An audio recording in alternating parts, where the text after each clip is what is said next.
Hello everyone, my name is Relax and Panic and this is another reaction to Hunter x Hunter. It is episode 31 and as always, if you want to see my reaction itself, just go down into my descriptions, follow the links, replace the parentheses, dot parts with real dots and enjoy. Once you've done, feel free to come back here and hear my thoughts about this episode, so see you soon. For those that came back, welcome back to Double Trouble, or whatever you want to call it. So, this episode was rather short.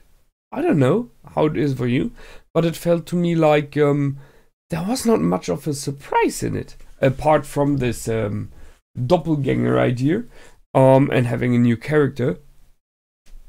But it is cool to see Hisoka in a fight where he is at least challenged for a while. So we just skipped 1 month. Which makes sense, because it was the time that Gon needed to heal, not 4, just 1. So his ability to regenerate really is something. And we are about, or we did just start seeing a fight of Hisoka in this tournament, in this open style tournament over there, against Castro, where he at least had a bit of problems in the past. So Castro is a worthy enemy.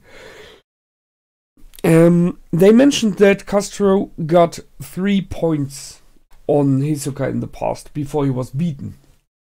But they mentioned as well that Hisoka got 4 points against him in all of the time. Not 4 losses. I mean, there were those where he just didn't appear.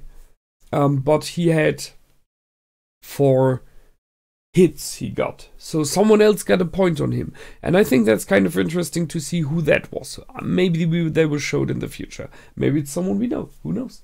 But Castro seems to be the real deal here for the beginning. I don't know about that, however, by now. And the vibe that this episode gives during this fight, in my opinion, clearly states that Hisoka will go nuts next time. And the question is if Castro will survive it. But I will talk about that in a second. We had Wing appearing again, stating that he can't afford to lose control. So something's going on there. He's worried about the 2 boys and about his own control. And we had Sushi wanting to say something to his master, but didn't. So I guess he kind of feels that. Ask myself what's going on there. I guess there will be more happening soon. We had Killua visiting Castro, where he showed his ability, and this showing of ability was the doppelganger. Although in the case of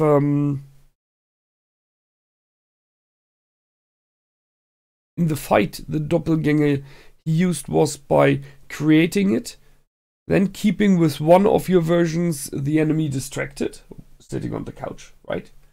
And the other version leaves and is behind you, and then you hide.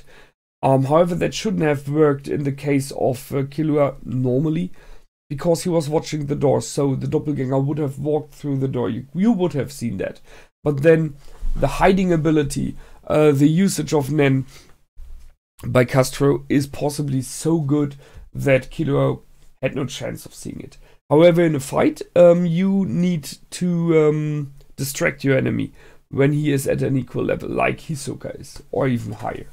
So you create the doppelganger while waving around, you know, keeping your enemy distracted with your main version.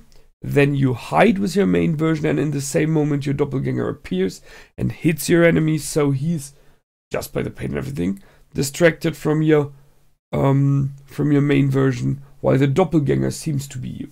So that makes sense, it's working, we've seen it. Cool idea. The whole doppelganger idea makes sense if you use Nen in this way, that you're able to kind of at least copy a part of your aura into another self. So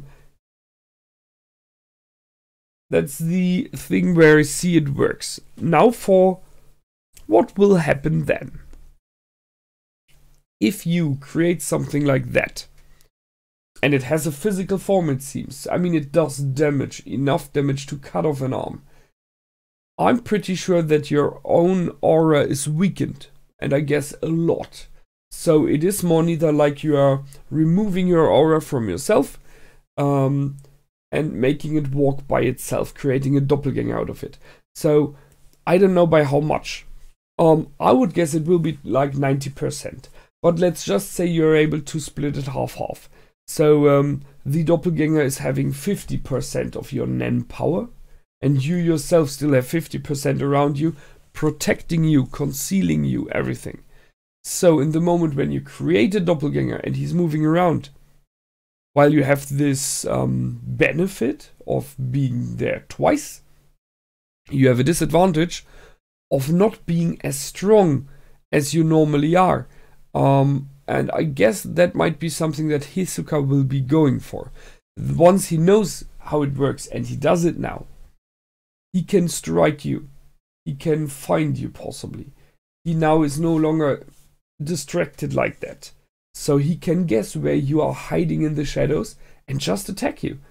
And you will possibly not be able to take that much of a hit as you normally would. So what if he's just going for an area effect, if he's able to do that? Or just throwing his cards out randomly.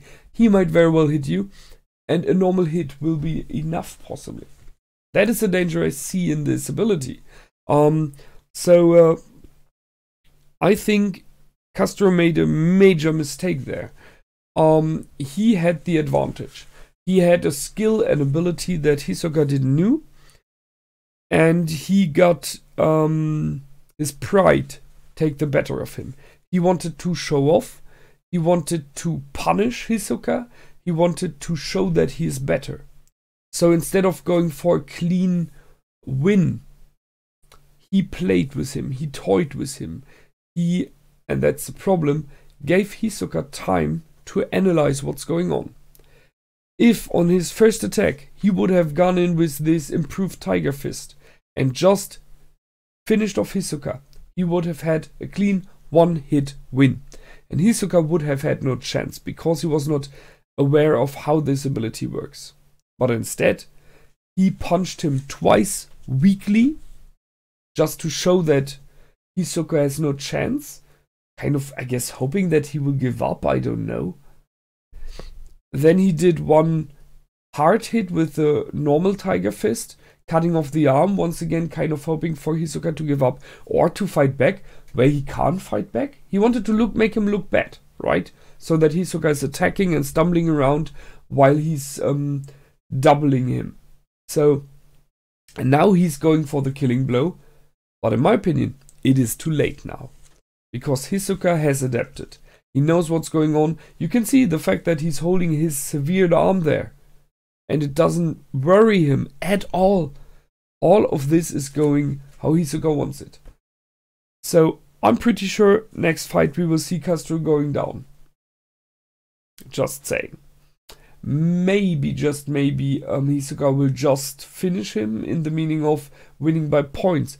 But I highly doubt that. I mean, Hisoka was licking his lips. He was saying, you're worthy prey now, right? And we know what he does with worthy prey. He just kills them. He, a bit like Castro as well, he plays with his enemy. He likes that, but he finishes them off once he redeems them worthy. So, I think this is turning. And to blame is only Castro. That was a mistake. Go for it faster. And that is something important to know about Hisoka. Don't give him the time to analyze you, to make him understand what you're doing and how you're doing, because then you are lost. Which will be a problem for Gon in the future. We know that Gon wants to go against Hisoka, and Hisoka is waiting for him. I mean, he's like, I wait for you to be mature enough, to be strong enough, to be powerful enough to face me, and then I will be there. But he sees Gon evolving, he sees him growing and training. So Hisoka, by now, still to this moment, knows everything that Gon is capable of, from fighting wise, right? He knows exactly what his moves are, what his abilities are, so you cannot surprise him. What you need is a training away from him, one that he doesn't know of, abilities that he does not know of, or you will lose against him. So, but it's a good episode because it shows us again what Hisoka is like, how powerful and dangerous he is. Even if he is the one being defeated in this moment, there is never this moment where you feel like he's really losing. He is in control. He's even like, come take it, meaning his arm. So he was completely aware of what his enemy would go for next. He did not know the move yet, how it works, but he knew he would go for his arm. It was the other one, sure. But I guess even that is something he was like, yeah, I know. So he's completely able to analyze his enemy, and that is a major skill. If you know Sun-Ce, right? If you know your enemy as good as yourself, you will never lose a battle. That's it. Good one. Nice, as I said, a bit short episode. We had Castor asking Killua to go and meet him in the Battle Olympia, so I'm not sure if this will happen. The question is if Castor will be able to be there. So maybe next time. And that's it from me this time. As always, feel free to comment, like and subscribe. My name is Relax and Panic. Goodbye and out.